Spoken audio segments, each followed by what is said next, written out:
Good evening. I'm Paul MacDonnell. I'm the chairman of Reform UK for this constituency of Wells and Mendip Hills. I and my colleagues, Bernard Mealing, our deputy chairman, and Steve Sidway, our secretary, want to thank you all for coming here this evening. I want to begin by sketching the reasons why the reform of this country's institutions and its public policy is necessary in order to save us from further decline into third world status. So let me set the scene. The perilous condition of the UK is a consequence of policies that the Conservatives, Labour and the Liberal Democrats deliberately chose and implemented. Now, if we merely say that the country is a mess and it's them what done it, then we don't really have a handle on the challenge that faces us. So it's not just a political fight, it's a war of ideas. First of all, the Tories, Labour and the Liberal Democrats did not intend, and still do not intend, to do the damage that they have done and are doing to this country for the past 35 years, since Margaret Thatcher left office in 1990. It's that all of them are under the spell of progressive dogmas that have, one way or another, and with their help, forced themselves into every aspect of our national life. Our culture, our economic policies, our politics, our businesses, our schools, our universities, even our scientific institutions. Progressivism is the belief that things staying the same is in itself a problem, and therefore cannot be allowed.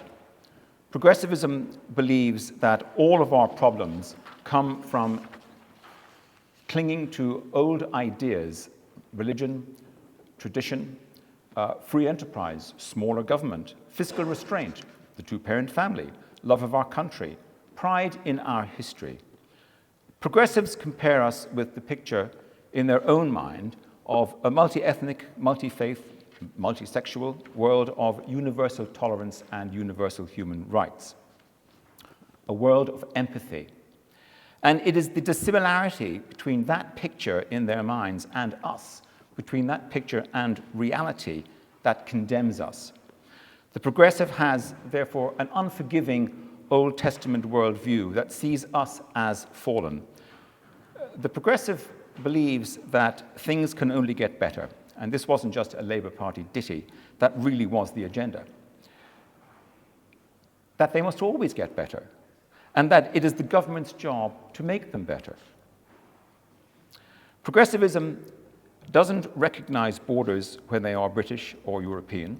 It doesn't recognize cultural differences when they protect Europeans or Britons. Progressivism exoticizes those of a different ethnic origin and divides them from us by telling them that they need protection from us. This destroys the, frankly, interesting aspects of cultural attraction and interaction that are contingent, that are negotiated, that recognize the special, even sacred nature of the individual. All of this gets subsumed to a form of agency on the part of well-meaning people who insist that it is they who help mediate our relations with others. So we are told, in effect, that we need that we need a rather insufferable, usually white, middle-class, often liberal Democrats to tell you or to tell us how to talk to people who are different. Progressivism has been, in one form or another, the reigning ideology of the country and much of the Western world since at least the 1960s. Progressivism likes to hand power to experts. It privileges what the philosopher and neuroscientist Ian McGilchrist calls left brain thinking. That is the part of our brain that is interested in calculation, detail, solving puzzles, following formulas and rules. Progressivism and progressives are not so good at right brain thinking, seeing the big picture, living in and enjoying our traditions, having a feeling for our inherited values and institutions, using our imaginations to start a business or pursue a new hobby or advance a new scientific theory. When challenged, progressives who believe that they have the science on their side can, as you may have experienced during COVID lockdowns or in debates about immigration, become quite alarmed, aggressive even. As far as they are concerned, they have done the maths, consulted the science, spoken with the credentialed experts, and if you aren't on board, then you are stupid, a COVID denier, a science denier, a climate change denier, or even a fascist. So what's happened in the 35 years since Margaret Thatcher left office is that progressivism that recognizes no legitimate authority or even autonomy outside of its own agenda has become institutionalized. A bit like Skynet, the computer network in the movie Terminator, progressivism has become self-aware. It is a force now throughout our institutions, and it is, I think, a literal enemy of normal people. It decides what our children are taught. It can debank Nigel Farage. It can arrest us for a tweet. And it can do this not because police officers or business executives or police officers, pick up opinions, as it were, from the internet or the media. It's because the ideas have been programmed into the institutions where these people are employed, and indeed in the universities where they study. Progressivism has, in the words of Rudi Dutschke, the famous German student revolutionary, completed its long march through the institutions and is now embedded within the administrative state, our judiciary, our educational institutions, virtually every non-profit, and even many for-profit organizations. It is programmatic. It is spread by the pursuit of ESG, environmental, social, and governance standards and practices that have been implemented and themselves are being used to implement green ideology, which is the theme for this evening. It is spread by the adoption of DEI, diversity, equity, and inclusion, mandating anti-white and, in effect, anti-working class discrimination in every sector. Strip away all the jargon, and you'll see that it has, true to its revolutionary Marxist origins, spread essentially by using threats, including threats of violence. Threats that you will be shamed on social media, threats that you will be sacked if you don't go along with it, threats that you will be visited by the police for thought crimes, threats that transport networks will be blocked and you will not be able to get your kids to school if you or the government don't go along with net zero madness. You will see that it has also sanctioned street disorder as so-called protest, and the courts and the media have treated these disruptors frequently as mere protesters, mere exercises of free speech, when of course we know that there is a hard iron fist behind this. Since 1990, governments have progressively outsourced authority to quangos. That's quasi-autonomous, non-governmental organizations, of course, usually made up of so-called experts, lawyers, and those with industry experience. These organizations take decisions that can never be challenged. Governments have outsourced authority to a judiciary whose capacity to interfere in public policy has been enabled and encouraged by the Human Rights Act of 1998 and by the Equality Act of 2010, two volcanoes of progressive jurisprudence that have spewed the most stupid ideas known to man all over our public life and all over our economic life also. See what happened to Birmingham City Council when judges decided that they could set wages. The reigning mentality governing our country is that we should be run by experts and we should be run according to the values of something called universal human rights. And it is because these human rights are held to be universal that successive governments and our judiciary finds it very difficult to keep migrants from coming to the UK when they claim that their human rights would be harmed by not having access to the joys of British fast food. It also, for example, explains why Ofsted, until recently, required that gender ideology be taught in schools, and why many schools still think it's okay to teach it. But an example that is more appropriate for our theme this evening is the Climate Change Committee. This is an independent statutory body set up under the Climate Change Act of 2008, I believe, with independent power to subject our energy policy to the rule of experts and lawyers who themselves are high priests of the millenarian belief that we must achieve net zero, that our carbon emissions should not exceed our carbon capture. Hence, measures that increase the cost of energy to our homes and to our business have already put thousands out of work. And these measures are beyond the reach of, I think, even Parliament, let alone voters. And so we have placed the policy in the hands of nice, educated, middle-class people whose grasp of the world of economics and of science is that of an Iron Age druid. So it's my pleasure to introduce our guest speaker to address our main theme this evening. Could net zero destroy our economy? Kathryn Porter is an energy consultant experienced in electricity, gas, and oil markets, as well as risk management and financing. She's a chartered fellow of the Chartered Institute for Securities and Investment. I think it's an industry body, Kathryn, and a member of the All-Party Parliamentary Group for Energy Studies. She holds a master's degree in physics from the University of Exeter, an MBA from London Business School. Now, I feel pretty lucky that we have got hold of her this evening because I sense that the wheels are beginning to come off net zero, and Kathryn finds herself in very, very high demand. Thank you for that very kind introduction. I am indeed an energy expert. I'm also quite left-brained, so I'm looking forward to world domination any day now. And I wasn't actually planning to begin this with jokes. It's not supposed to be stand-up. But there is a joke, it's quite an old joke, and it goes like this. Question: what did communists use before candles? Answer: electricity. And unfortunately, this is starting to look a little bit prophetic. And I'm going to try and explain why in this talk. And I'm also going to challenge you a little bit with some concepts around physics that you may remember from school. So I'm going to talk first of all about the gas market, because that I think is more intuitive to people. Gas is something tangible. We kind of can understand what it is. You can't necessarily see it, but you can fill a balloon. You understand that if you put more gas into something, the pressure will go up. So we divide our market into three sections. We have the upstream section, and this is where you bring in the gas out of the ground. In the power sector, that's electricity generation. Then you have the midstream section, and this is the pipes, the wires, the storage, and also trading comes into that category.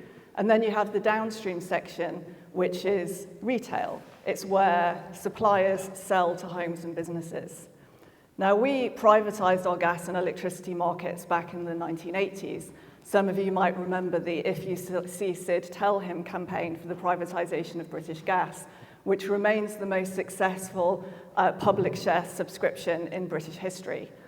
And at that time, the generators were separated from the network companies.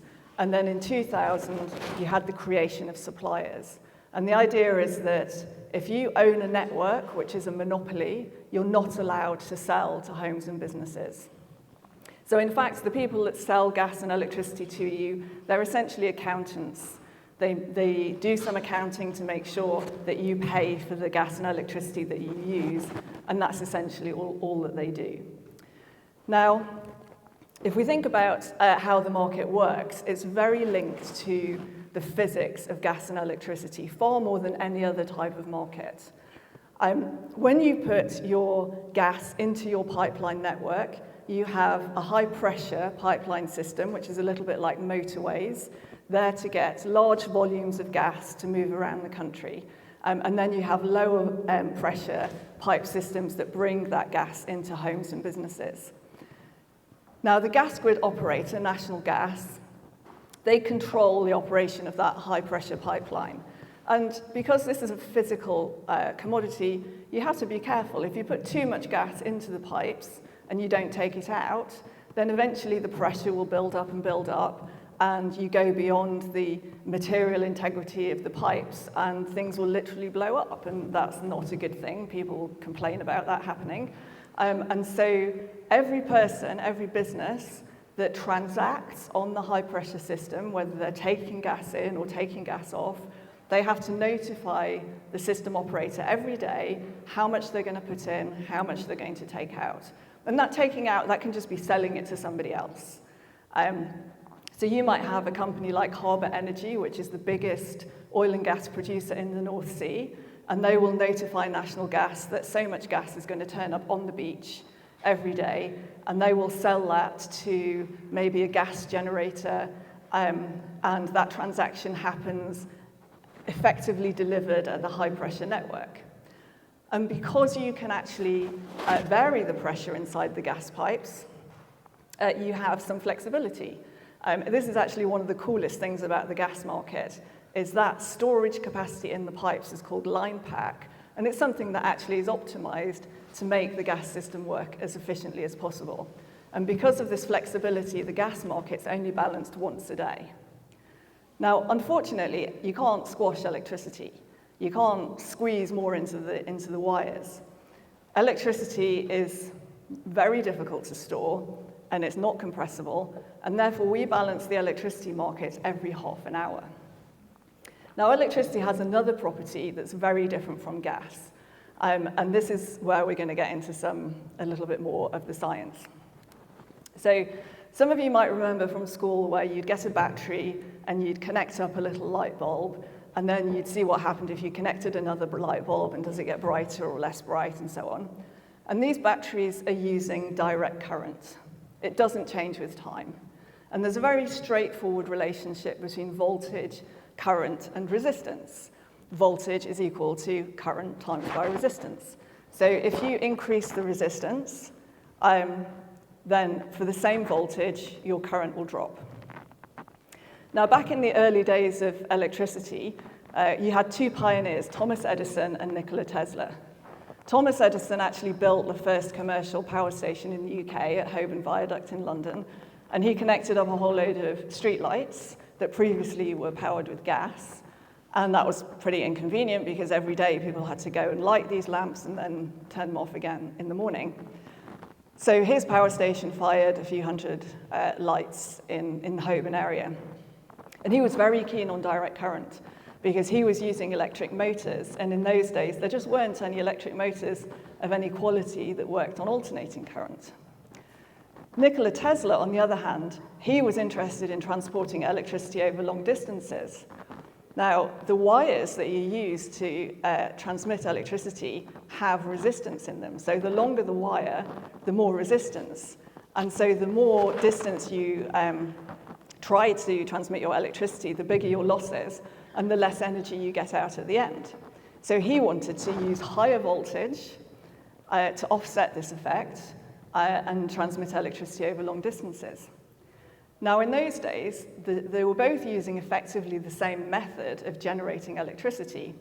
Edison's version just had a modification. Now, this is a fundamental property of magnetism.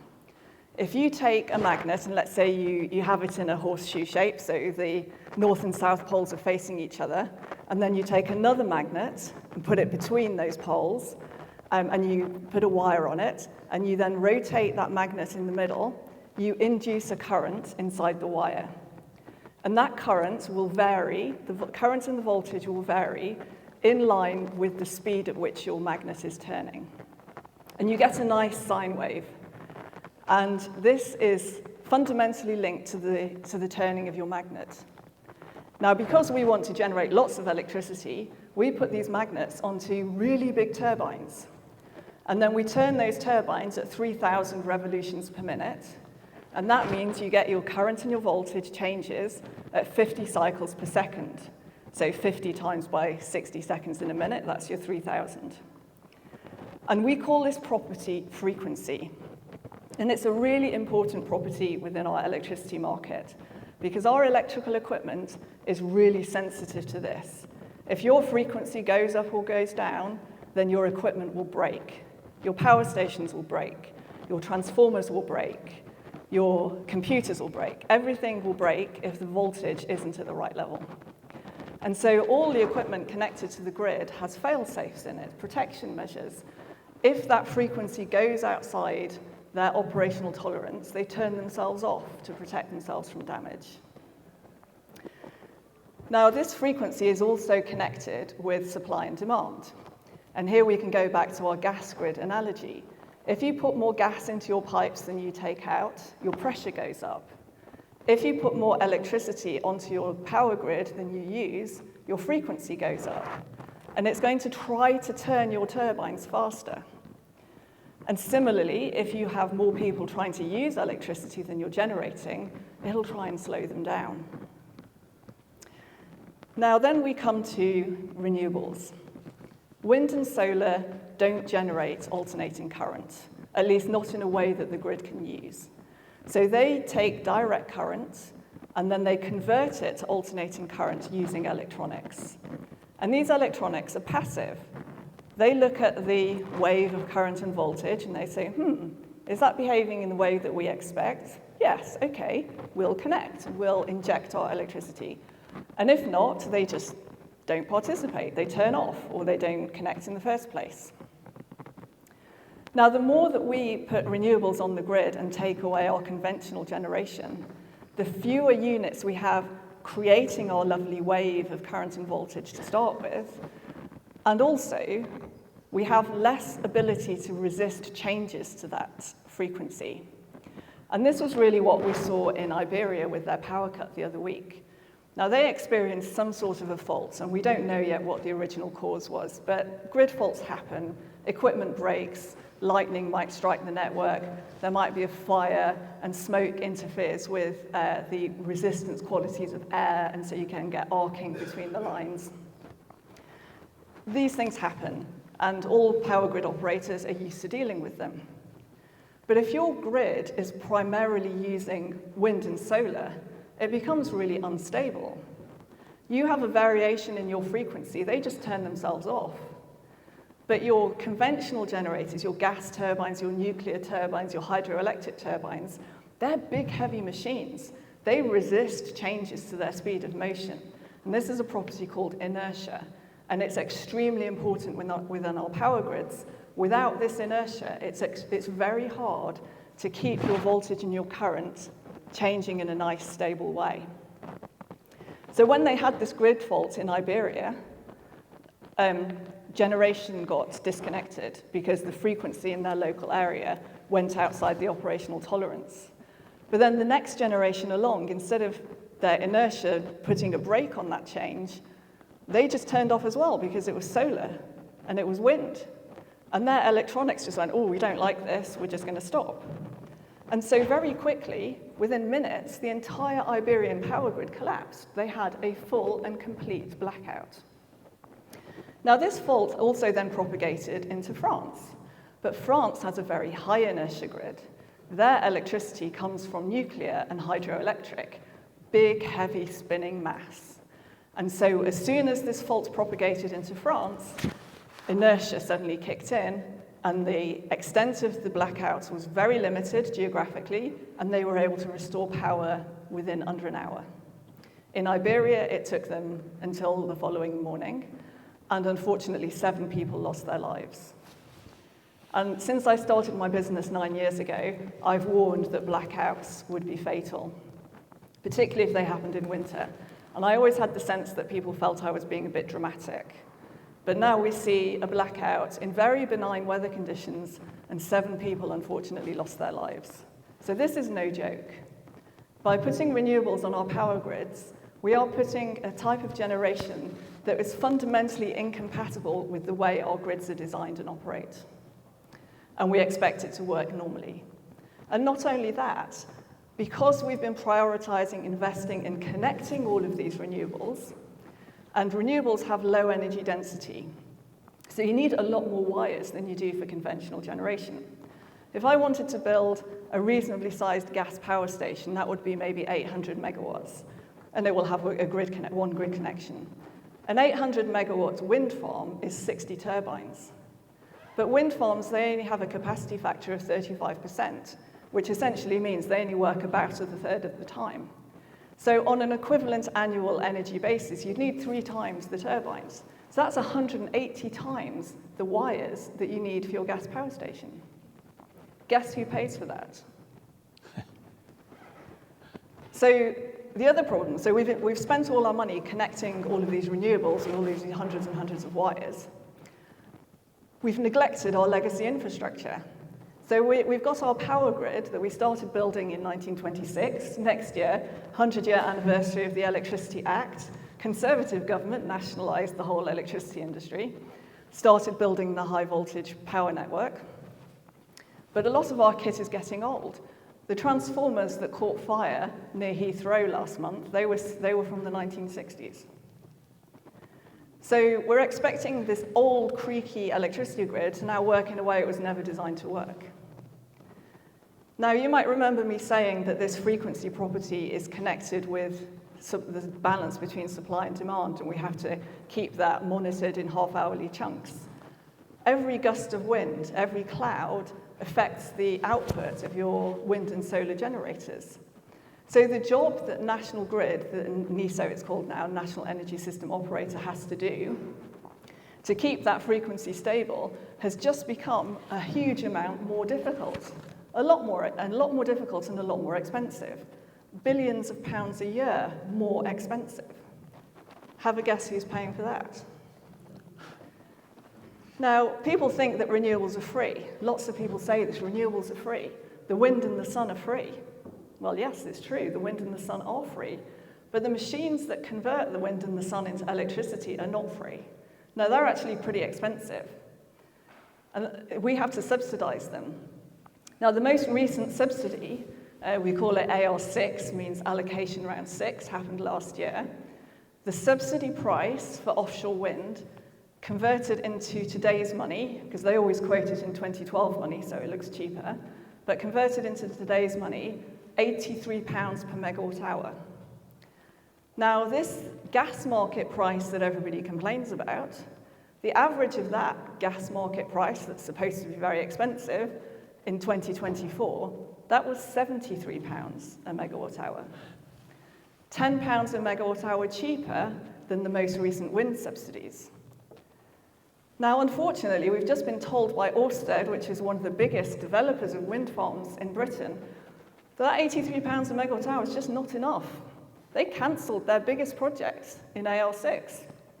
They said, we can't make the economics work at £10 a megawatt hour more than the expensive wholesale gas price that everybody's complaining about. But oh yes, renewables are cheap. And then who do you think is paying for the subsidies? You. They come through our bills. But then I also mentioned that renewables don't work all the time. And so we have to build an entire separate set of generation to work for the 2/3 of the time when renewables aren't working. And our highest period of demand happens in the winter at dinner time. Guess what you don't have in the winter at dinner time? Solar energy. There is zero solar energy during our peak energy demand in the winter.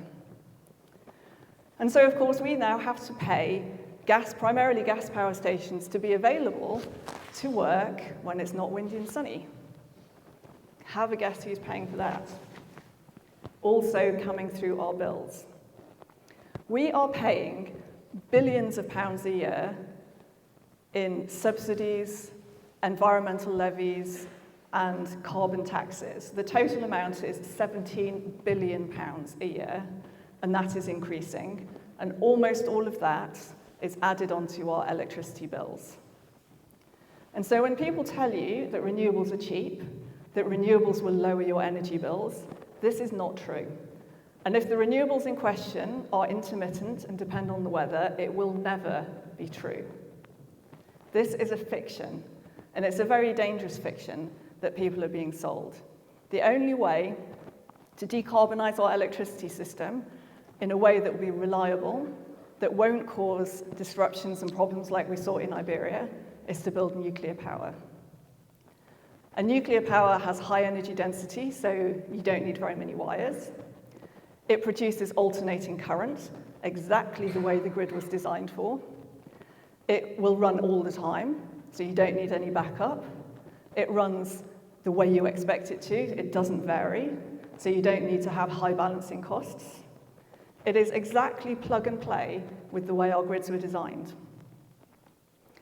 Unfortunately, it's expensive, but we've made it more expensive than it needs to be because we took our eye off the ball with regulation. So our nuclear regulators now have rules that are the equivalent of having to have 57 seatbelts when you're driving your car. If somebody told you you needed 57 seatbelts, you'd think that they'd lost their minds. So if you hear people saying we're going to make nuclear regulations easier, that doesn't mean it's less safe. It just means they're going back to a sensible number of seatbelts. And I think on that note, it's probably a good place to stop. Thank you very much. Thank you very much.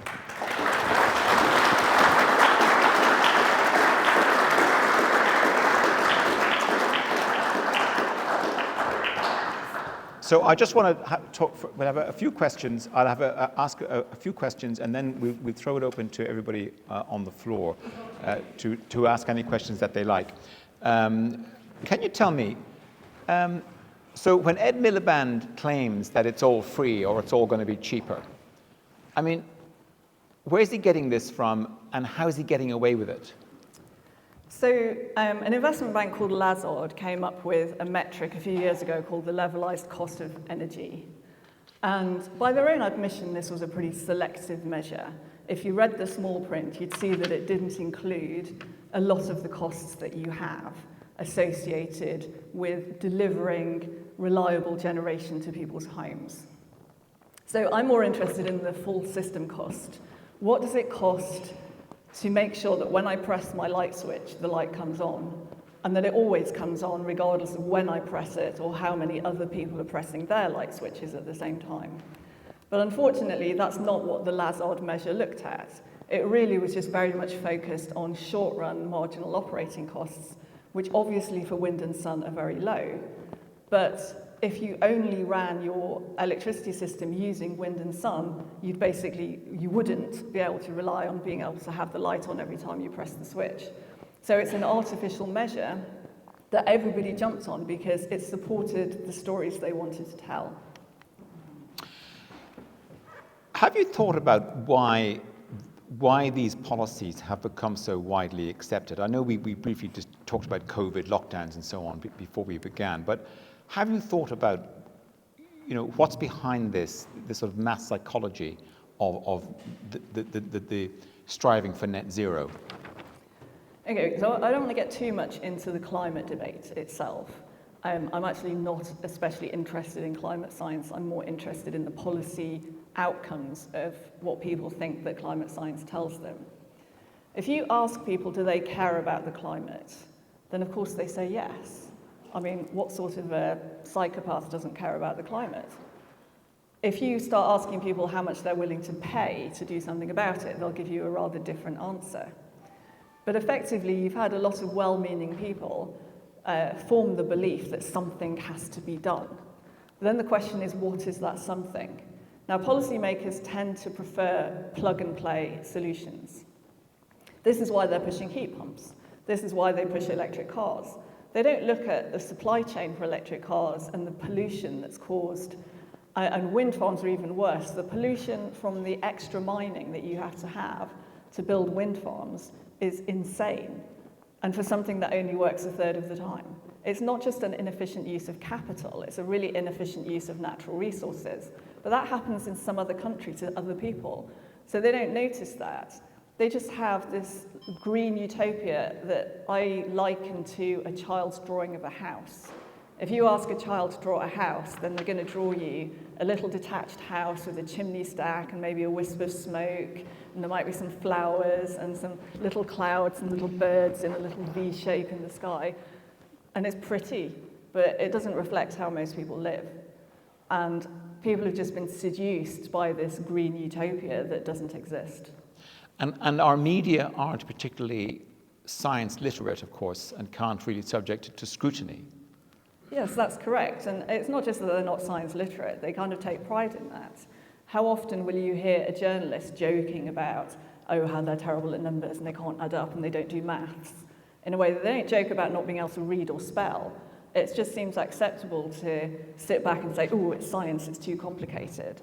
And I hope I managed to convince at least some of you that the science behind our power systems is actually perfectly accessible for everybody to understand. It strikes me that I suppose, and I know you're not hugely interested in the climate itself, but the sort of climate agenda is a kind of religion now, isn't it? Well, it definitely has a lot of features of a religion. If you look at the language around it, if you question or are skeptical about the orthodoxy around climate, then you're described as a denier. 500 years ago, you were called a heretic and they tried to burn you at the stake. There are certain parallels with that now, which actually is very unscientific in itself. There's no such thing as settled science. No science is settled. Everybody thought that Newtonian mechanics was settled science until they looked at the quantum level and discovered everything worked completely differently and Newton's laws didn't apply. So the more we expand our knowledge, the more we discover that the rules we thought were correct aren't. And science is an ever-changing, ever-progressing field, and it's never, ever settled. Well, let's talk for a second about the road back from the madness. I mean, if we had, let's say, a reform landslide in the next election, and you got a phone call along the lines of, what should we do to stop all the madness? Make energy as cheap and plentiful as quickly as possible. What sort of things, I mean, you've mentioned nuclear. Yeah. What other things would you be talking about? Okay, so, if I ruled the world, step number one would be to cancel all renewable subsidies going forward and to look at whether we can do anything about the legacy ones. That's harder, obviously, because they're contracts, so you can't just start tearing them up and expect people to continue to invest in British infrastructure. But I certainly would stop with new ones. The second thing I would do would be I'd go and sign a contract with KEPCO, which is the Korean nuclear company. They have built 8 of their APR 1400 generators, 4 in South Korea and 4 in UAE. They've been built on time and on budget. The cost was about $5 to $6 million US each, and they were built in 8.5 years. I would tear up almost all of the environmental regulations surrounding nuclear generation because they are, for the most part, spurious. The environmental statements for Sizewell C were about 40,000 pages. Now, Sizewell C is adjacent to Sizewell B and the now decommissioned Sizewell A. So who in the room thinks that there's 40,000 pages worth of different environmental impact on these adjacent sites? But then you can imagine the cost that has associated with it. Is there any sign that the penny is dropping with Starmer or Kemi? Well, so I'd say the Conservatives, yes, they've repudiated the net zero 2050 target, and they're doing the work. They're talking to energy experts to say, well, we've decided we were wrong, and I think they've been open about that. They haven't yet decided what they think right looks like, but then, and I do speak to them, and I say, stick to your guns, right? It's 4 years until the next general election. You don't need to make policy announcements now. Make sure you get it right and then announce the policies. Don't rush out with half-baked ideas that aren't ready. Work it through, take the time, and come out with a sensible set of policies. And that's essentially the same advice I would give to Reform. They seem a bit less interested in discussing that with me. But we're far enough away from the election that everybody has the time to get it right. Now, I'd say that with Labour, in some ways, they're starting to get it. They've understood that the government isn't running the country. So we've even heard Starmer say this. The civil service is not accountable to elected ministers. Ministers cannot fire civil servants. And often you'll hear civil servants accusing ministers of bullying. That means the civil servants are being told you need to do this, and they don't want to. And the ministers are like, no, well, no, we're the ministers, you have to do it. And I'm like, oh, no, you're bullying us.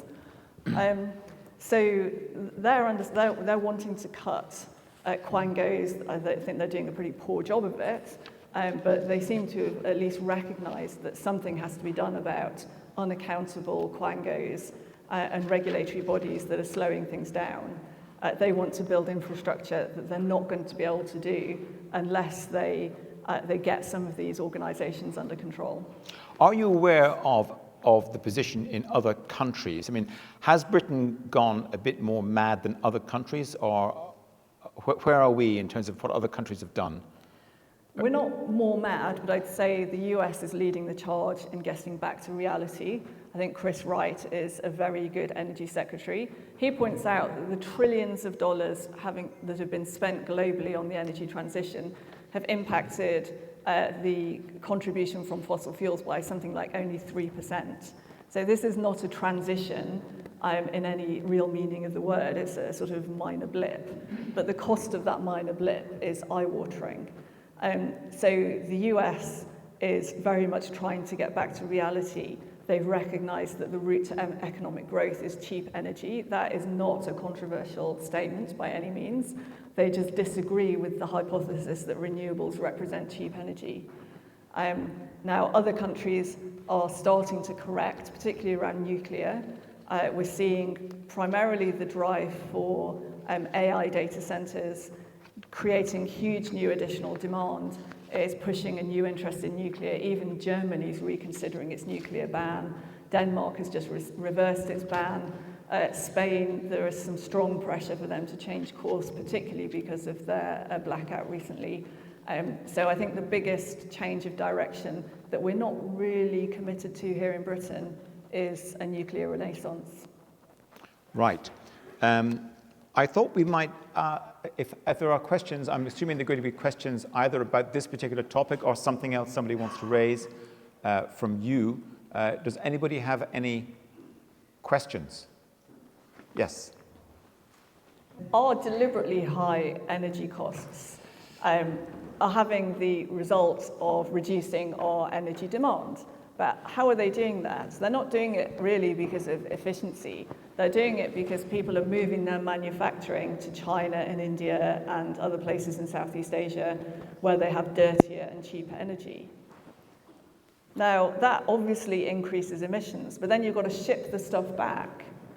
If we go ahead and put electric arc furnaces in at Scunthorpe, that will cut their product capability by a third. And particularly the rails that Network Rail buys probably won't be able to be made from an electric arc furnace. So they'll have to be made elsewhere, probably in China, and then shipped halfway around the world to get here. Shipping bulk heavy items is one of the stupidest things you can do. Now, on the subject of airports, we saw obviously a few weeks ago the incident at Heathrow. So Heathrow, it takes electricity from 3 different substations connected to the grid. Apparently it takes a whole day to move between them. They have emergency diesel generators for their critical safety systems, as most airports do. They probably work for about 4 hours. There's no evidence they didn't do their job in the recent blackout. Heathrow also has a small biomass plant, wood pellets. They're burning wood at Heathrow Airport. They cry about the burning of jet fuel. Wood is dirtier than coal. The emissions coming out of your stack for burning wood are worse than the emissions from a coal plant. And yet they've got this in West London. They would be much better off putting in place a gas-fired power station at Heathrow, which is what JFK has, and exporting back to the grid and have it capable of dual fueling on jet kero in case something happens to the gas supply, and they have a pipeline to Fawley refinery for the kero, so very resilient. But I'd bet you money that they would refuse to do that on the basis that it's so dirty, but burning wood is absolutely fine, because you can plant some trees, obviously. One quick question. Would you accept a post at Cabinet if Nigel offered you? I don't want to be an MP, but if they put me in the House of Lords, then I would consider it. Yes, you can become a Lord. Being a Lord has some attractions. Any other questions? Yes, at the back, yeah. So I think the reality is if we don't build more gas power stations, it's going to be very hard to keep the lights on. Our gas generating fleet is getting pretty old. We're still running units that were built in the 1990s. Gas turbines generally have a 25 to 30 year life, and the evidence is that they really don't run longer than that. It's not like nuclear where they've been able to secure decades-long extensions. That's just not something you can do with gas turbines. The problem is we've now got 5-year lead times for new gas turbines. So I completely agree that we need to be optimizing our domestic gas production. We need to be thinking very carefully about building new gas power stations, which interestingly the Conservatives did want to do. I'm not sure that Labour's quite on board with that. But as I said, it's going to be extremely hard to keep the lights on. And this is actually why we've seen the extension of the biomass subsidies, despite the controversy around them, is that we've had a near-miss blackout event in January, and I think that concentrated people's minds around security of supply. There was one here. So Rolls-Royce has been making small reactors to power submarines for decades. Unfortunately, nuclear submarines use a type of enriched fuel that's not licensed anywhere in the world for civil use because of proliferation concerns. So they're designing a completely new technology for use in civil applications, and it's still 10 years away. Now, actually, GE and Hitachi have just got consent to build small boiling water reactors. It's a slightly different technology. Rolls-Royce is doing pressurized water reactors. Boiling water reactors are simple and easier to scale down, and they're going to start building those any day now in Canada. And so I think they're going to be the first small modular reactors being built in the West. I think that we need to prioritize gigawatt scale reactors because we already know how to build them. Like KEPCO could come and start building today. Rolls-Royce can't build today because they're just not ready. But then encourage the small reactors because there will be a role for them. We also just have to think through a little bit more about the safety case, because it sounds great, we'll just put these nuclear reactors everywhere. But our nuclear power stations have the same security that a high security prison has. They have armed police and a very expensive security arrangement. So I think there's a bit more thinking that has to be done about how you scale that down, particularly if you're going to co-locate those in industries that are dangerous already. Okay, I think there were, yes, gentlemen here, yeah. Yes, but I would say as well that the Victorians were rather less concerned about how many people died in building their infrastructure, and I don't think we'd be quite so relaxed about that these days. But I think that we need to legislate to reduce the amenability of major infrastructure projects to judicial review, because those 40,000 pages I was talking about at Sizewell, that's a defensive measure that the regulators put in place to make it harder and more expensive for people to make an application for a judicial review. And so even the fact that they're doing that is adding cost, regardless of whether anybody actually does go ahead and make such an application. So we need to reduce the number of people that have standing and the scope for judicial review, and I think that would significantly reduce the whole approvals and permitting process for these big projects. Wasn't there a quango, like a nature commission or something, which insisted that for HS2, or one of these developments, that they spend 100 million quid on a tunnel to save bats, the bat tunnel. And so you get quangos shoving their oar in as well. And the other problem is that these organisations look at everything from the bottom up on a site-by-site basis. So it doesn't look at on a nationwide level. Nuclear power has very high energy density, so you get a lot of energy from a very small geographic footprint. So let's say, for the sake of argument, that nuclear power is lethal to newts. Now, it's actually not, but let's say it did. It might be better for the national newt population to have no newts at all at this site where the nuclear power station is, because you now avoid having to build lots of other stuff elsewhere, and then the newts can just go and happily do their newt thing in all these other places. But that's just not how the regulators look, partly because of the way their mandates work. So there's a lot that needs to be done around how the regulators have their mandates. I think they should be required to look at the national interest rather than just site by site, and then that you would get a very different decision-making process. More questions? At the back again, yeah. No, it's the lead time for the gas turbines. The supply chains have got very snarled up, partly because people aren't ordering them, so they've diverted resources elsewhere. Okay. But you do have big lead times for grid equipment as well, so 4 years for a super transformer, 2 years for normal transformers. When they say that we're going to have to build twice as much grid infrastructure in the next 5 years that we built in the previous 10 to achieve clean power 2030, that's 5 years away, and you've got to wait 4 years for a super transformer, then, you know, let's take a vote on how likely we think that's going to be. So I actually don't think electric cars are green. If you look at how electric cars are made, the large amount of more minerals that you need to make an electric car, the higher energy consumption to make the battery, you have to drive about 10,000, 15,000 miles before you break even with the production emissions compared with a conventional car. So I only drive about 2,000 miles a year, and I'll probably die before my car does, so I'm not going to get an electric car. Plus, I wouldn't be able to get a charger because I live in a very rural place. The other big problem with electric cars that nobody talks about is they don't roll. So if you break down, they just stop. You can't push them out of the way. And if you stop on one of those smart motorways, well, good luck getting to one of the refuges. You might just stop dead in the fast lane and have to take your chances. So I wouldn't get one for that reason.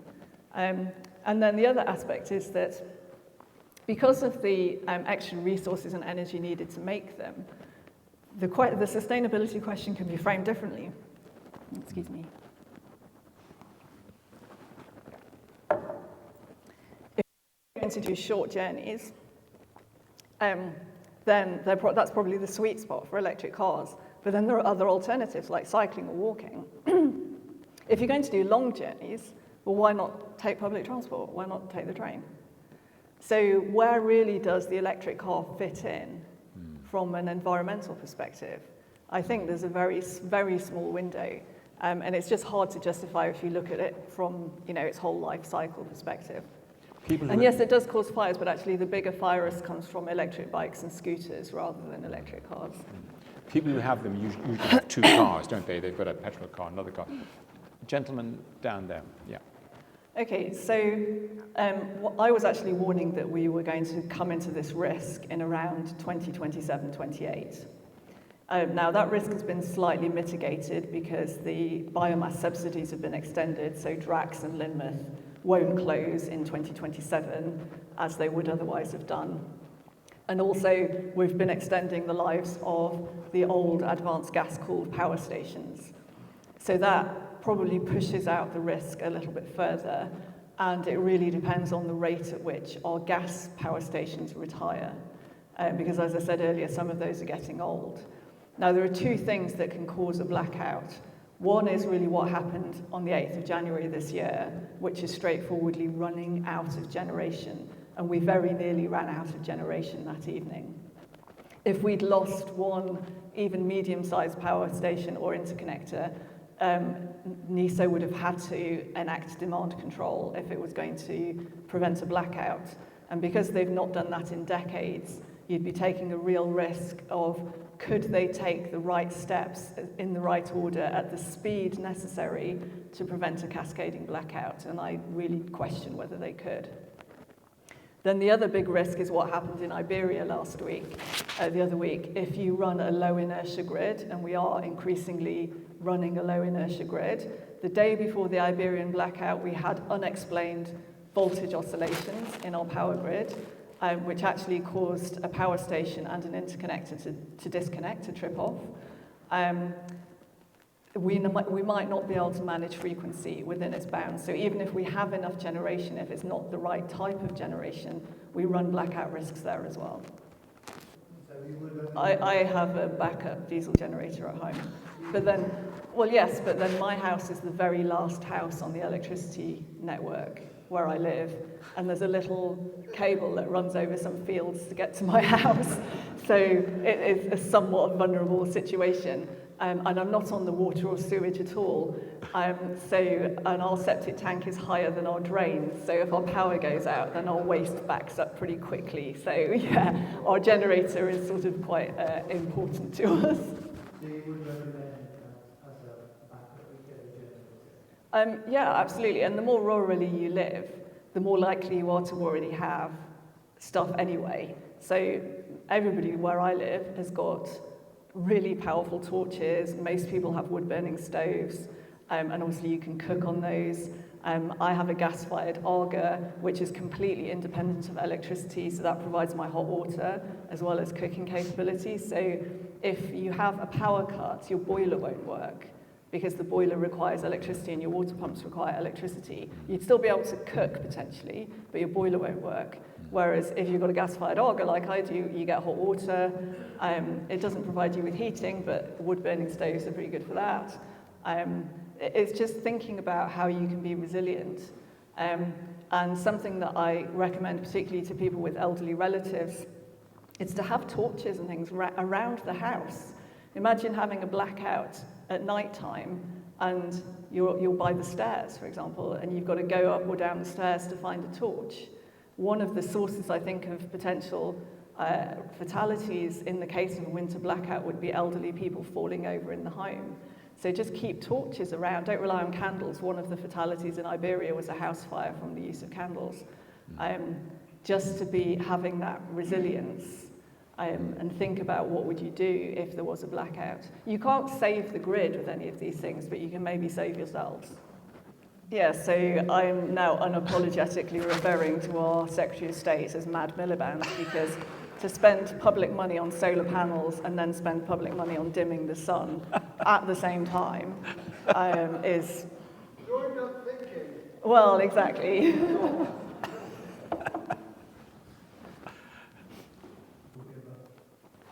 So this is a difficult question because one of the things that Miliband is doing is pushing through these projects in the face of local opposition.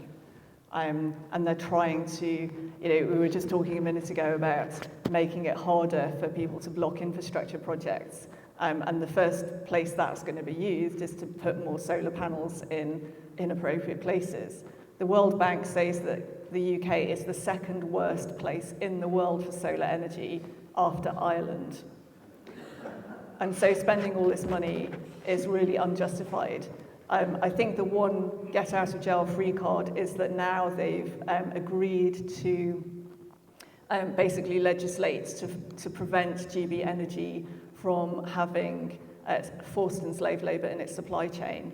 And given that 60% of the polysilicon that's used in solar panels comes from the Xinjiang region of China, I think that's probably the most effective opposition, is to basically use people's anti-slavery policies against them, to say you can't build those, and to say to councils you can't approve that solar farm because you can't guarantee the solar panels weren't made using slave labour. So I think that's a very good point.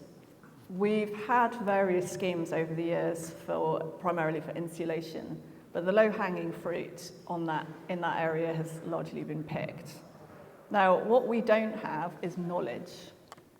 There really isn't a knowledge base about what measures work in which different property types. We have a huge diversity of properties in this country.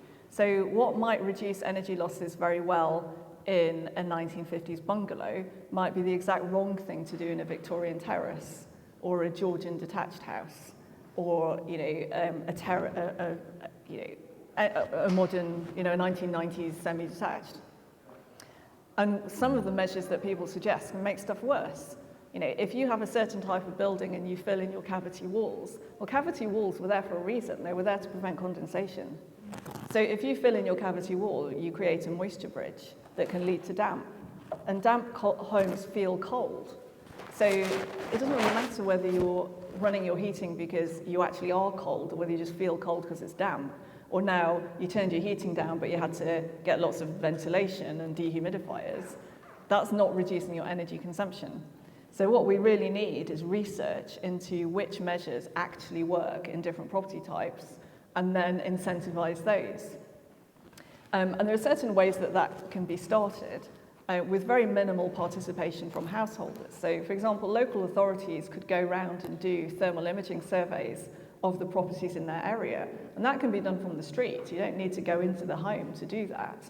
And then they could overlay that with information they have around sort of poverty levels and so on.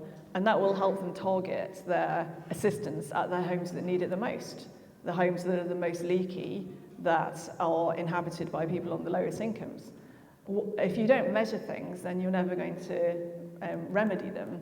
And unfortunately, the energy performance certificate does not involve any type of measurement whatsoever. No thermal imaging, no ventilation studies, nothing. There is not a single measurement. It's completely subjective. My house has an EPC of F. I haven't had the central heating on since I moved there. But according to my EPC, the house is practically a barn. So it's just not fit for purpose. Oh, but I'm told if I install a wind turbine, which I'd never get permission for because I live in a conservation area, then in 50 years I might pay back the cost. The lady here in the middle, yeah. So the dimming of the sun would definitely reduce the effectiveness of plants to absorb carbon dioxide. So photosynthesis would not work as effectively if there was less sunlight. And that also would go on and impact crop yields as well. So you have two effects. You have your carbon absorption capability of vegetation would decline. So then that might increase carbon dioxide concentration in the atmosphere. And you might have issues around food. Now, it's quite interesting that Sri Lanka, a few years ago, they decided to ban synthetic fertilizer. And people like Greenpeace were like, yay, heroes, they're leading the way. And that happened in the springtime. And by the November, they very quietly reversed this ban, having suffered a complete economic collapse and required an IMF bailout. They'd gone from being a net exporter of rice to not being able to feed their own people and had food riots. So, mess with this stuff at your peril. Doesn't this speak to the sort of, the reality of climate change? I mean, because I really, at this point, don't really believe it's really happening in a way that we have to do anything about. So, for example, you get this kind of reporting that it's slightly windy, or it's going to be 25 degrees. Horror heat wave. Don't go outside. And I remember I was driving, I think, to Bristol about 6 months ago, and it was, there was going to be a storm. The warning is stay at home. And it was just slightly breezy. Yeah. And so they're coming out with all this stuff all the time. And I think what it is, I mean, I'm not a conspiracy theorist. I don't believe that there is a cabal of people who are saying, let's frighten everybody to death, like COVID.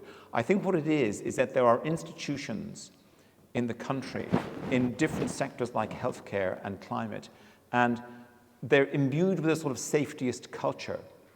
And they're paying people, public relations people, to communicate.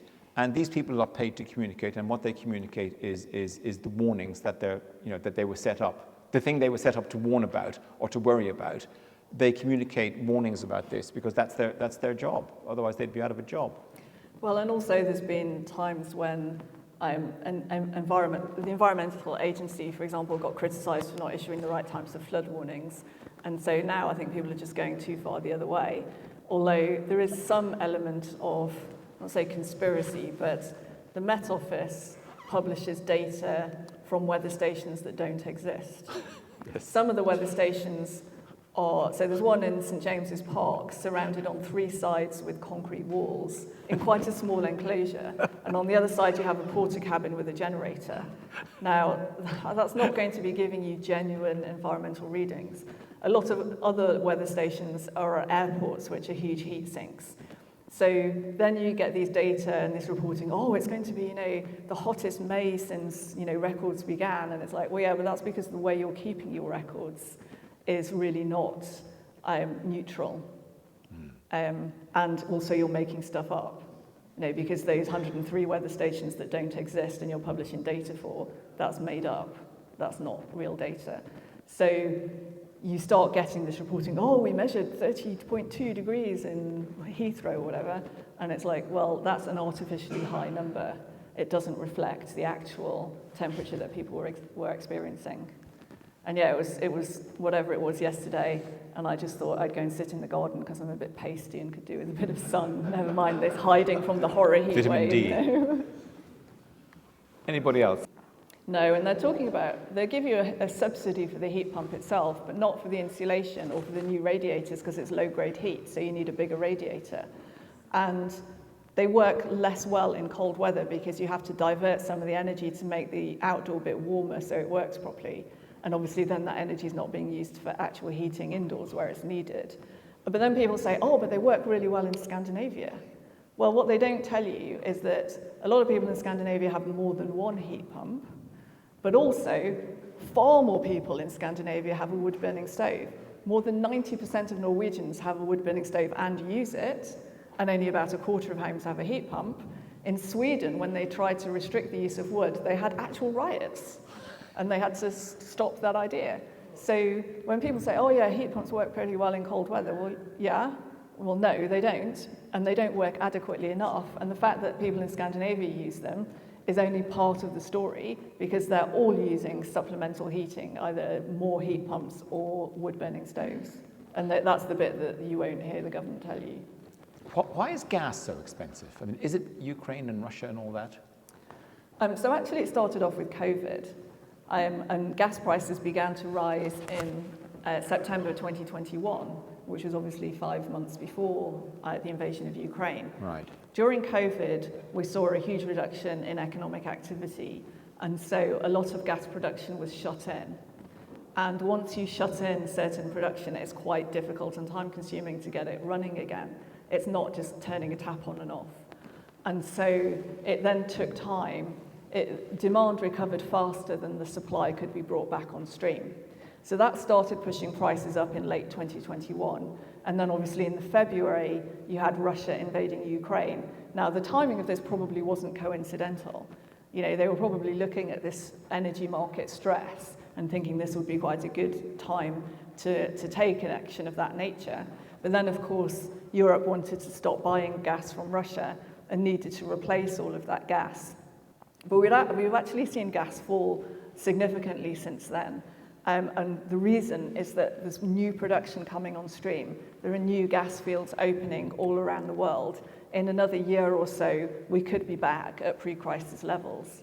And what people forget about gas prices is that they were very low and very stable for over 2 decades before 2021.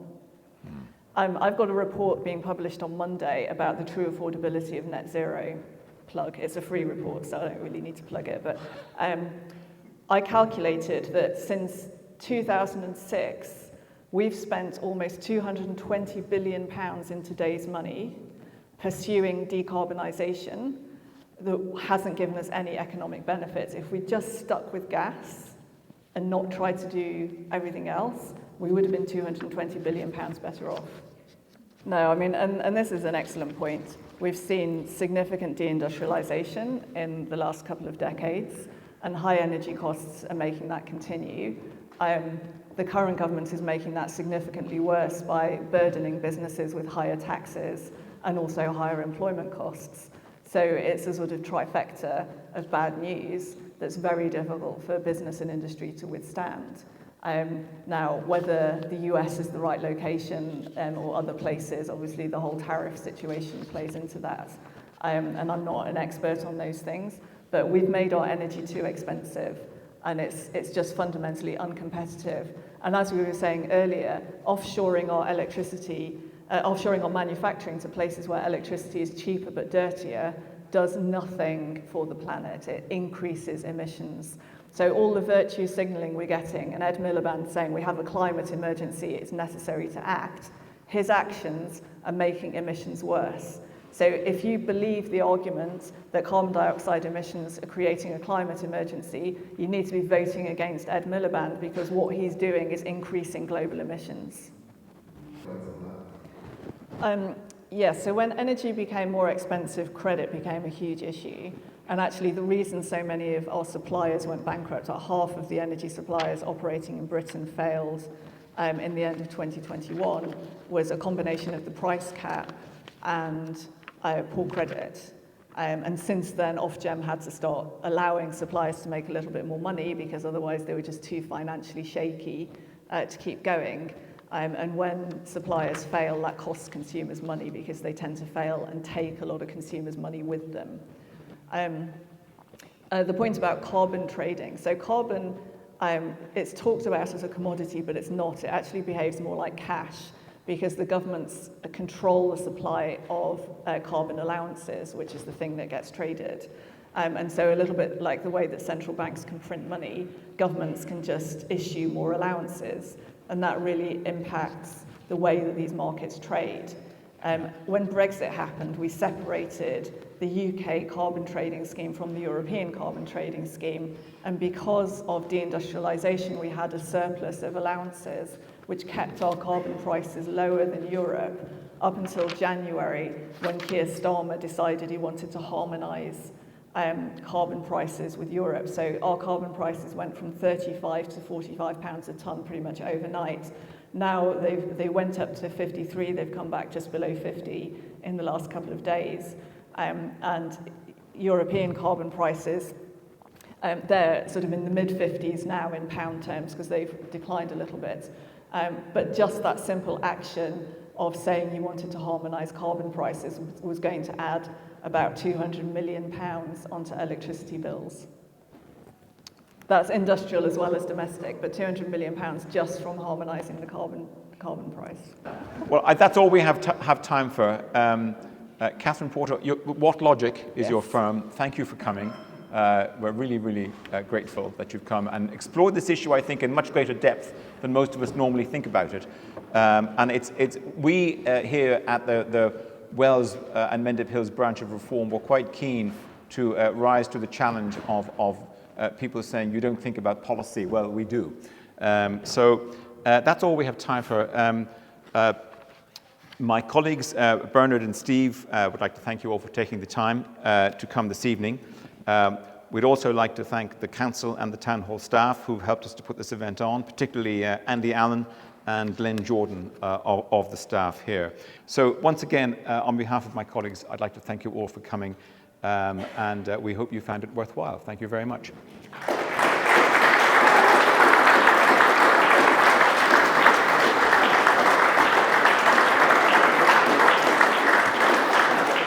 And also please, if we give a round of applause for Kathryn as well. Thank you. PR expert.